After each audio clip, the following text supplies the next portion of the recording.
A crash that almost didn't happen. SPANAIR JK5022. Death is inevitable, we all know that very well. But when death comes all of a sudden and takes away our beloved ones, it shatters our hearts. We are here to tell you a real story of such an unfortunate event that snatched the lives of 154 people.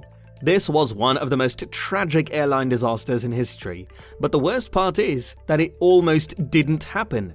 In today's video, take a look at how the SPANAIR JK5022 disaster made the whole world cry. Hello everyone, welcome to Mayday, your aviation-friendly channel where we walk you through some high-profile air disasters to uncover how and why they happened. So subscribe now to climb into the cockpit and press the bell icon for an experience you won't soon forget. With that said, let's take off. Air travel is by far the safest means of transport, but it hasn't always been so. Since the beginning of air travel, there have been several catastrophic air disasters and mishaps involving commercial aircraft. As the number of people flying rose, so did the number of people killed or injured in plane crashes.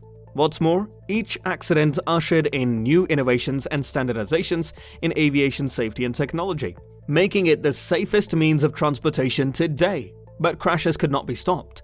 An aircraft disaster is unlike any other form of passenger vehicle catastrophe in terms of fear and devastation. Aviation accidents are tragic and disastrous. While the overall incidence of aircraft accidents has dropped since the 1980s, when they do occur, the consequences are devastating. Just like the SPANAIR JK5022 crash. This plane crash in 2008 shocked the whole world. This accident might have been averted with ease. After failing to start the plane on the first effort, the pilots attempted a second time, which is when the accident occurred.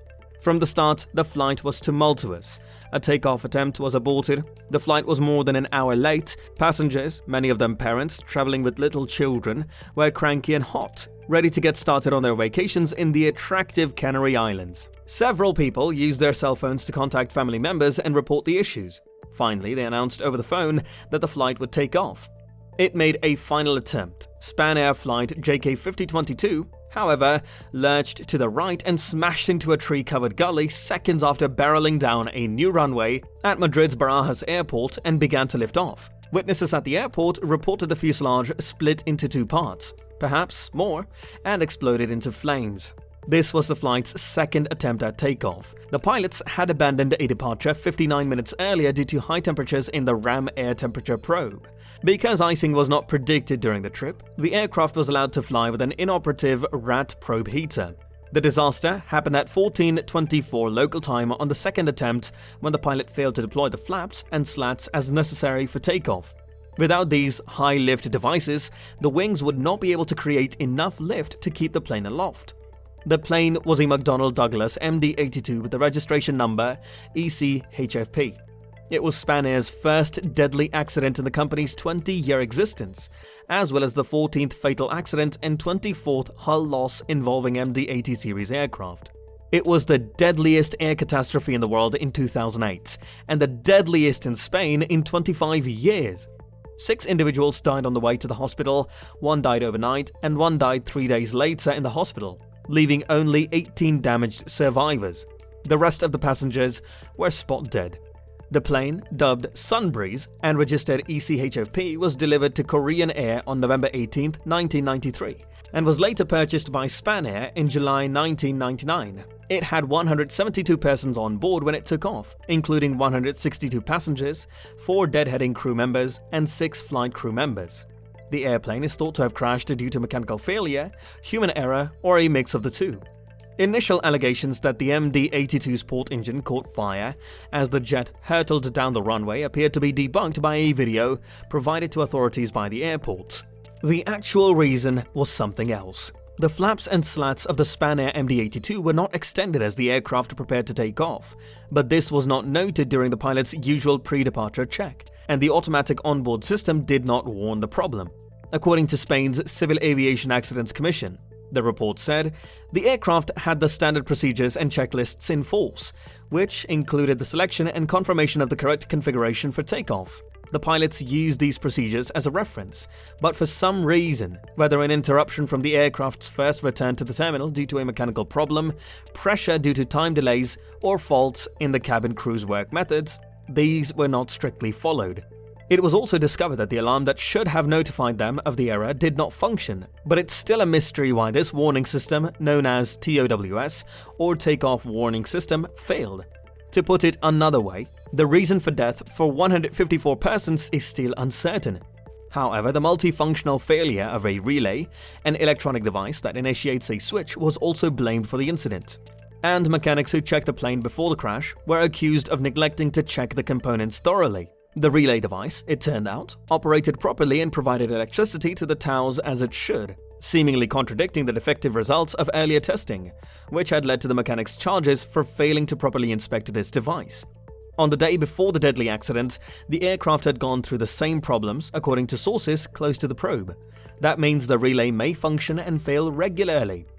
Furthermore, the investigation into the August 2008 accident of SPANAIR flight JK5022 at Madrid's Barajas airport took a strange turn lately when Spanish newspaper El País discovered that the airline's website for tracking technical problems on planes included malware.